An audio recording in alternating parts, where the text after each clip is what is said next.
It is a beautiful day on the 606, and I am reading a book. I don't really remember the name of the book. It's called like The Right Mind or something.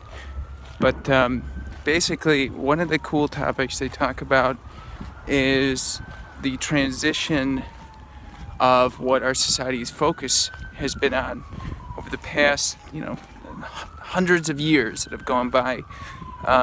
Originally, we were this kind of agriculture-based society, which focused on labor, extensive labor in the form of, making your own food, and then a transition to the industrial age, where you had the industrial workers working the factories, and then you saw a transition to the white collar, a lot of the left-brained way of working, your lawyers, your doctors, your you name it, people were going to plug in numbers, people are going to make decisions based on data. And now you start seeing this new transition into a focus on creativity, the right brain. Why is that the case right now? Oh, and empathy, emotional intelligence.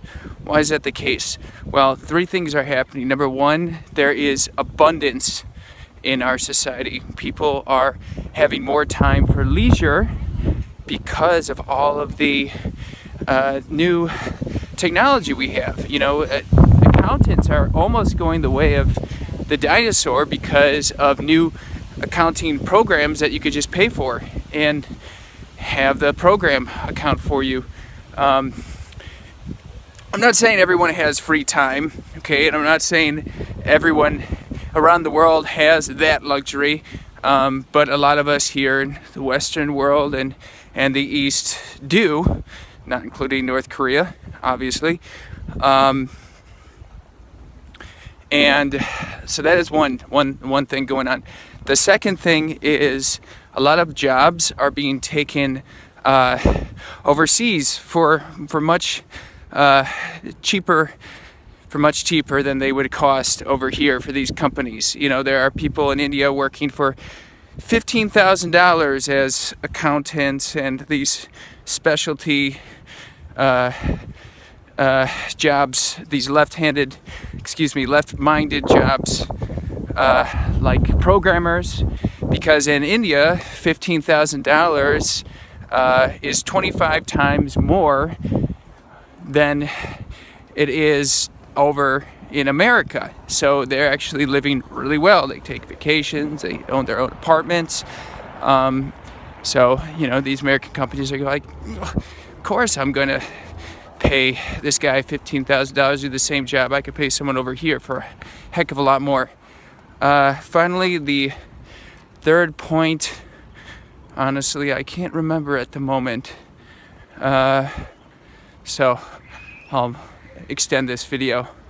Anyway, have a good one, and peace. Okay, shot in the dark. I think it is technology.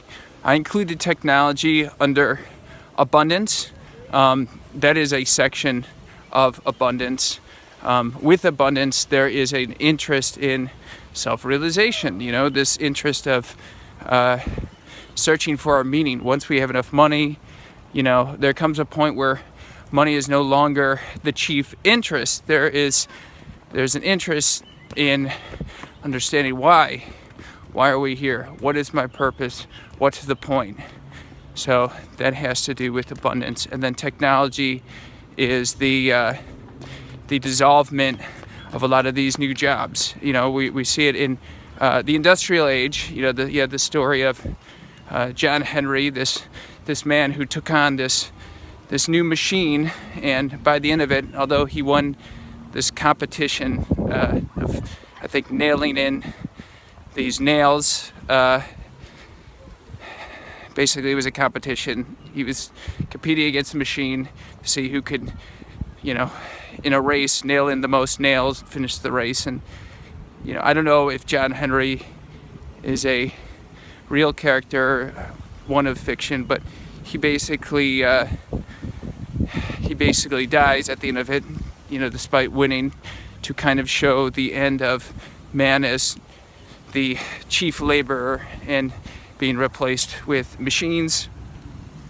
So we saw that in the industrial age, and now we see that with these left-minded jobs. Even doctors have certain technology that allows them to do things that they didn't before, and they don't have to do as much. And like accountants and even attorneys, a lot of what they do are being replaced with machines. Not you can't replace an attorney completely, but a lot of the paperwork that they initially over the years were distributing for a certain amount of money, that is actually, you can find that stuff online, and you can pay a lot less for that paperwork and then give it to your attorney to finalize. Anyway, yeah, so that is pretty interesting that now there is a demand for right brainers because there's less of a need for this this data-driven, sort of number crunching mindset that we've had over the years. Now we want to have people that can see the big picture instead of things in sequence.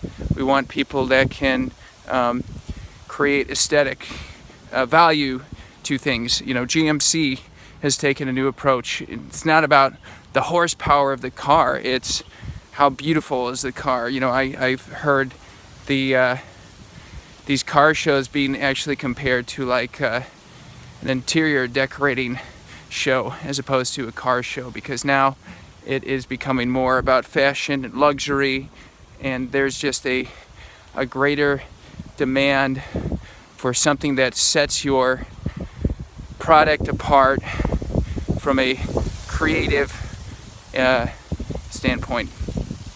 A toaster is used maybe a couple minutes a day, but it's going to sit on your shelf for the extended time that you have it. So the look of the toaster, the aesthetic, is important.